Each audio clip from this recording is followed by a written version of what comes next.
कई वर्षों से दिल्ली में लाखों पूर्वांचल वासियों की आस्था से जुड़ी छठ मैया के पर्व के सम्मान की लड़ाई लड़ने वाले भाजपा से दिल्ली प्रदेश पूर्वांचल मोर्चा के पूर्व अध्यक्ष कौशल मिश्रा को कोर्ट से उस समय बड़ा झटका लगा जब उन पर लगे केस की सुनवाई 4 जून तक टाल दी गई, जबकि मौजूदा दिल्ली सरकार द्वारा छठ श्रद्धालुओं पर लगे केस को वापस लेने की बात कही गई थी। ऐसे में कौशल मिश्रा का राजनीतिक भविष्य खतरे में नजर आ रहा है। हालांकि कौशल मिश्रा जी अपने साथियों के साथ हाई कोर्ट जाने की तैयारी में है। ब्यूरो रिपोर्ट, सबका समय, दिल्ली। ये संविधान है और कोर्ट का अपना विषय है, जैसा उनको उचित लग रहा है उस प्रकार से वो कर रहे हैं।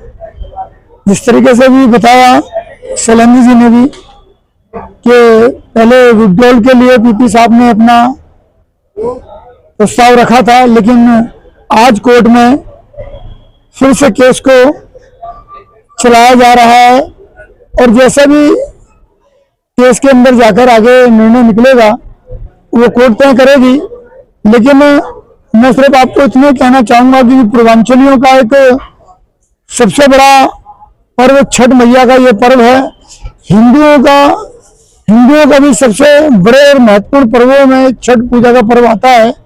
इसके लिए हम लोगों ने जो लड़ाई लड़ी, प्रतिबंध जो लगाया था तुगलिया सरकार, केजरीवाल सरकार ने, और उसके लिए जो लड़ाई के अंदर हमारा संघर्ष रंग लाया कि आज छठ मैया का पर्व सभी स्थानों पर और जमुना नदी पर और जमुना मैया के तट पर मनाया गया। यही हमारे लिए बड़े सौभाग्य की बात है कि हमारी जीत हुई है। और निर्णय कुछ भी हो, परिणाम कुछ भी हो, हम खड़े हैं छठ मैया के सम्मान में और माँ के सम्मान में।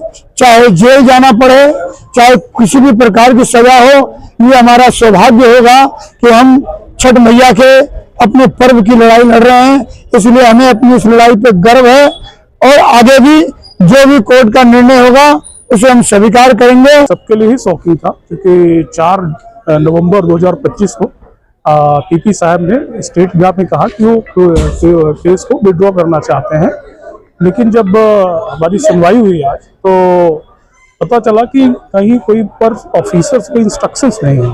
तो उसकी वजह से फिर कोर्ट उन्होंने कहा कि कोई इंस्ट्रक्शन नहीं, तो कोर्ट कहा कि इसके 4 जून को डेट दी और कहा उसने कि हम जो है अकॉर्डिंग जो पहले एविडेंस पे रखा हुआ था प्रोसिक्यूशन एविडेंस के लिए, तो हम फिर केस को एविडेंस के रूप में चलाएंगे।